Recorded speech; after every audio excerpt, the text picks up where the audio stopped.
Terence Crawford and Errol Spence look to have their rematch early in 2024, but Errol Spence is already sending warnings to Terence on how he could come out on top in their next fight. Terence has teased a potential time frame for the rematch, and it looks to kick off the new year with a bang. Terence stated he exercised his rematch clause, and that's the fight that's supposed to happen next. We shall see how negotiations go. Yeah, I'm back in training. Well, the contract states that either one or the other gotta notify in writing that he can no longer make the weight. If not, then the fight will be at 147. The contract states that it has to go at 47 since neither I nor Errol notified each other stating that we can't make the weight. Michael Jai White is friends with Spence's sparring partner, and he spoke about how everyone knew Spence wasn't ready for the fight. Pro Spence, he told me, "Nah, Mike." I was like, "What are you talking about?" He's like, "You don't have it." I was like, "What are you talking?" No, he said, Spence is not a shade of what he was. Huh. And this is before the fight. This is a while. He's like, "I wish Spence would not take this fight. He's not ready." Really? Been in the ring with all that. And I was like, "Really?" And then when I saw Spence, Crawford, I'm like, "Oh, shoot. He don't look like Spence."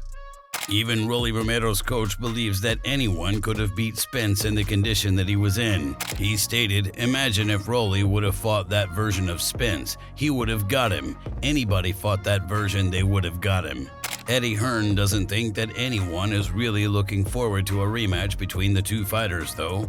Eddie stated, "I don't think it's a fight people are clamoring for, but obviously Errol is holding his ground now. It's one of those things where you're going to have to find something else for Errol Spence if you want him to get off the pan for that rematch. I don't see anyone that would pick Errol Spence to beat Terence Crawford at 47, 54, it doesn't matter." Mike Tyson is one of many pros who believes that Spence should have accepted some fights against other fighters before activating his rematch clause. Mike stated, "Errol didn't get his whooped worse than I did with Buster Douglas. Look at me, I came back. He doesn't even have to fight Terence. Fight somebody else, couple of fights, then come back and fight him."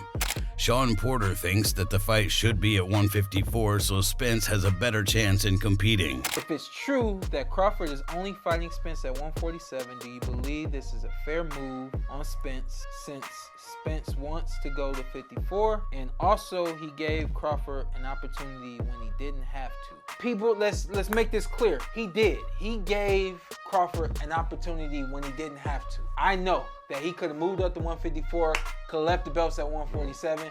Is what it is. He wasn't gonna fight anybody else at 147. Right. It was Crawford or I'm moving up.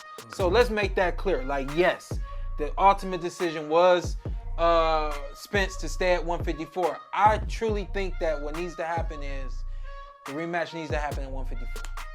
If the rematch happens at 154, I think that Errol Spence may fare better at 154. I know you might disagree, but I only just found out that it's up to Terence Crawford in terms of what weight this fight happens at. Keyshawn Davis thinks that Crawford's confidence is sky high after his win against Spence, and Davis stated, "After that Spence win, Bud got everyone's confidence sky high. He got everyone knowing and believing that once we got that opportunity for us, we know how we want to perform. He just got everyone believing this can be done. We can make this happen. We can be legendary. What he has shown us is that if we put in that amount of work, as much as him or even more than him, then we know the outcome to any fight. We've seen it coming for years, even before. Me, Shakur Stevenson, and everyone got to see it coming for years. That night was just a beautiful night for everyone in our circle." Crawford thinks that other pros need to take a look at their favorite fighters before comparing their resume to his now. Crawford stated, "If you look at my fight with Errol Spence and how easy I defeated Errol Spence compared to all these guys on my resume that they were calling bums, that should tell them something right there.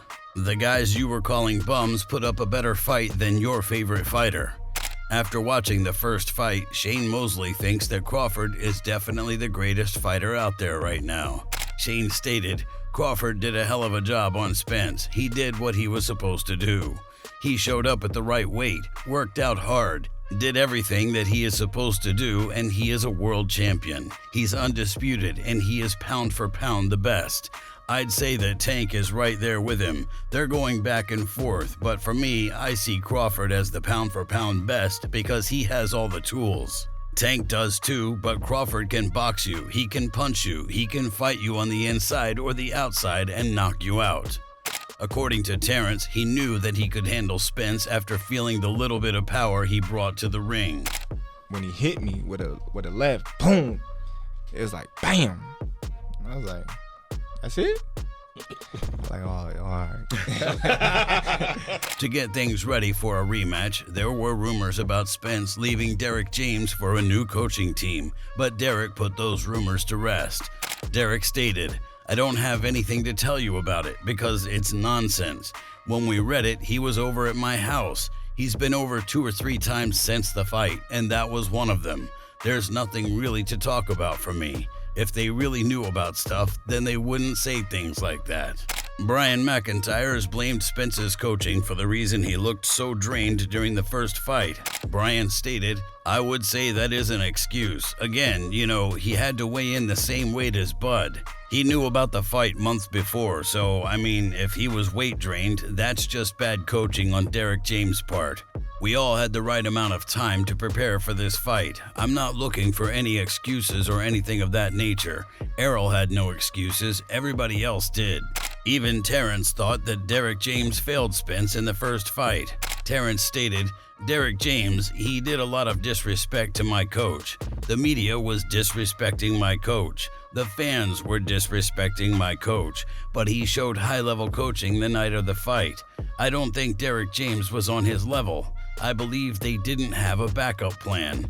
Him telling his fighter to step around and that's all he was telling him, that was bad coaching for that night. Not to say that Derek James is a bad coach at all, because I wouldn't disrespect him by saying that. He's a great coach. He's done great things in the sport of boxing, but that night he got out-coached.